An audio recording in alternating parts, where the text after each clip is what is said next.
एक था लकड़हारा, उसका नाम था ननकू। वह जंगल के किनारे एक झोपड़ी बनाकर रहता था। एक दिन ननकू नारियल के पेड़ के नीचे अपनी कुल्हाड़ी तेज कर रहा था। पास में ही एक घोंघा बैठा था। घोंघे को कुल्हाड़ी की आवाज़ बहुत खराब लगी।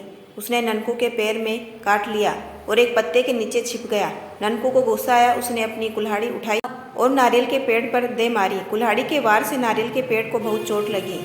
उसने गुस्से में एक बड़ा सा नारियल पेड़ के नीचे टपका दिया। पेड़ के नीचे एक मुर्गा दाना चुग रहा था। नारियल मुर्गे की पीठ पर गिरा। वह जोर से चिल्लाते हुए एक ओर भागा। सामने ही चींटियों का घर था। गुस्से से पगलाए मुर्गे ने चींटियों पर हमला बोल दिया। मुर्गे के हमले से चींटियों में खलबली मच गई। वे इधर उधर भागने लगी। तभी किस्मत का मारा एक काला नाग वहां पर आ टपका। चींटियां उससे लिपट गई और अपना गुस्सा उतारने लगी। चींटियों की सेना के आगे नाग की हिम्मत जवाब दे गई। वह अपनी जान छुड़ाकर वहां से भागा। सामने ही उसे एक सूअर नजर आ गया। उसने बहुत जोर से सूअर के पैर में डस लिया। सांप के काटने से सूअर एकदम से पगला गया। उसने गुस्से के कारण पास में लगी हुई एक झाड़ी उखाड़ डाली। उस झाड़ी में एक चमगादड़ उल्टा लटका हुआ था। झाड़ी उखड़ जाने से चमगादड़ एकदम हड़बड़ा गया और एक हाथी के कान में जा घुसा। हाथी एक पेड़ के नीचे बैठा आराम कर रहा था। चमगादड़ के चिपक जाने से वह घबरा गया और बेचैनी से इधर उधर भागने लगा। हाथी के उधर भागने से एक चट्टान उखड़ गई। लुढ़कते लुढ़कते चट्टान एक झोपड़ी पर जा गिरी। उस झोपड़ी में एक गरीब बुढ़िया रहती थी। चट्टान के गिरने से बुढ़िया की झोपड़ी तहस नहस हो गई। अपनी झोपड़ी की दुर्दशा देखकर बुढ़िया का पारा 7वें आसमान पर जा पहुंचा। वह चिल्लाकर बोली, पत्थर रे पत्थर, तूने मेरी झोपड़ी तोड़ दी। तुझे इतना हर्जाना देना होगा। बुढ़िया की बात सुनकर चट्टान घबरा गई। भला वह हर्जाना कहाँ से लाती। वह बुढ़िया से गिड़गिड़ा कर बोली, अम्मा, इसमें सारी गलती उस पागल हाथी की है जिसने मुझे ठोकर मारी।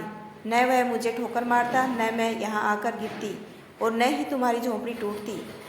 इसलिए तुम्हें यह शिकायत हाथी से करनी चाहिए। बुढ़िया को चट्टान की बात माननी पड़ी। वह गुस्से से भरी हुई हाथी के पास पहुंची। हाथी रे हाथी, तुम्हारी वजह से मेरे घर की छत टूट गई। तुम्हें इसका हर्जाना देना होगा। बुढ़िया की बात सुनकर हाथी एकदम से हड़बड़ा गया। आखिर गलती तो उसी की थी, लेकिन वह हर्जाना कहाँ से लाता। वह अपनी गलती चमगादड़ पर मंडता हुआ बोला, नहीं नहीं बुढ़िया माँ, इसमें गलती तो चमगादड़ की है। वह दुष्ट मेरे कान में घुस गया था। इसी वजह से मैं एकदम से हड़बड़ा गया और चट्टान लुढ़क गई। इसलिए तुम्हें अपना हर्जाना भी चमगादड़ से वसूलना चाहिए। अपने पैर पटकती हुई बुढ़िया चमगादड़ के पास पहुंची। वह आंख बंद करके सोने की कोशिश कर रहा था। बुढ़िया की आवाज़ सुनकर वह एकदम से बिगड़ गया। वाह वाह, मैं क्यों हर्जाना देने लगा। तूने मुझे पागल समझा है क्या। अगर तुम हर्जाना चाहती हो तो उस सूअर को खोजो, उसी की सारी गलती है इसमें। कहते कहते चमगादड़ ने आंखें बंद कर ली। बुढ़िया का मन हुआ कि वह चमगादड़ के बच्चे को उठाकर पटक दे, पर उसने अपना गुस्सा पी लिया और सूअर की खोज में निकली। थोड़ी दूर पर सूअर जमीन पर लेट रहा था। जैसे ही बुढ़िया ने उसे हर्जाने की बात की, वह भड़क गया और डपट कर बोला, मैं तो यहाँ दर्द के मारे मरा जा रहा हूँ और तुम्हें अपनी झोपड़ी की पड़ी है।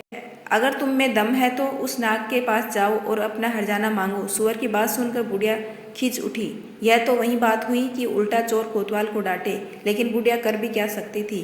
उसने चुप रहना ही बेहतर समझा और नाग को खोजने निकल पड़ी। नाग अपने बिल के पास बैठा करहा रहा था। बुढ़िया की बात सुनकर वह बोला, मैं तो बड़े मजे से भाग जा रहा था, कमबख्त चींटियों ने मुझे घेर लिया और काटने लगी। तुम ही बताओ मैंने उन चींटियों का क्या बिगाड़ा था। कहते हुए नाग सिसकने लगा। नाग के आंसू देखकर बुढ़िया चुप हो गई।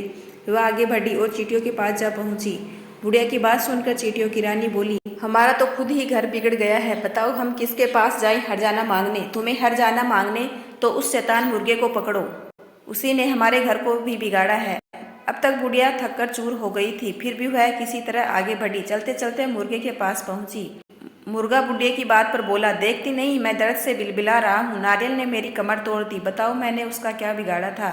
मुर्गे की बात सुनकर बुढ़िया निराश हो गई, लेकिन उसने हिम्मत नहीं हारी और नारियल के पेड़ का रास्ता पकड़ा। नारियल का पेड़ उस समय मस्ती में झूम रहा था। बुढ़िया को देखते ही उसकी मस्ती हवा हो गई। वह अपनी गलती लकड़हारे पर थोपता हुआ बोला, तुम ही बताओ बुढ़िया माई, ननकू ने मुझ पर कुल्हाड़ी क्यों चलाई। इसमें तो सरासर उसकी ही गलती है। नारियल की बात सुनकर बुढ़िया ने अपना सिर पीट लिया, पर मरती क्या न करती। थक हार कर उस अपनी किस्मत को कोसती हुई वह ननकू लकड़हारे के पास पहुंची। ननकू अपने घर के पास बैठा हुआ पैर में दवाई लगा रहा था। वह बुढ़िया को डपट कर बोला, देखती नहीं मेरे पैर में घुकट ने काट लिया है, बड़ी आई हर्जाना मांगने वाली। जा उस घोंगे को खोज और उसी से अपना हर्जाना वसूल। ननकू की बात सुनकर बुढ़िया की सिटी पिटी गुम हो गई। थकान के मारे उसका बुरा हाल था, फिर भी वह किसी तरह घिसटते हुए घोंगे के पास पहुंची। घोंगा उस समय तालाब के किनारे बैठा हुआ था। बुढ़िया ने उसे खूब खरी खोटी सुनाई और अपनी झोपड़ी का हर्जाना मांगा। घोंगा सिर झुकाए उसकी बातें सुनता रहा। वह अपनी गलती किसी और पर नहीं थोपना चाहता था। उसे अपने किए हुए पर बहुत पछतावा हुआ। वह पानी में कूद गया और श्रम के कारण अपना सिर एक खोल में छिपा लिया। बुढ़िया काफी देर तक बड़बड़ाती रही और फिर निराश होकर अपने घर लौट आई। उस दिन के बाद घोंगा कभी खोल से बाहर नहीं निकला। अब तक उसे अपनी गलती का एहसास है, इसलिए वह किसी को अपना मुंह नहीं दिखाता। कम से कम वह उन सबसे तो अच्छा ही है जो अपना दोष दूसरों पर मंडते रहते हैं। यदि आपको मेरा छोटा सा प्रयास अच्छा लगा हो तो चैनल को लाइक शेयर एंड सब्सक्राइब कीजिए। आपका अपना कीमती समय देने के लिए दिल से धन्यवाद।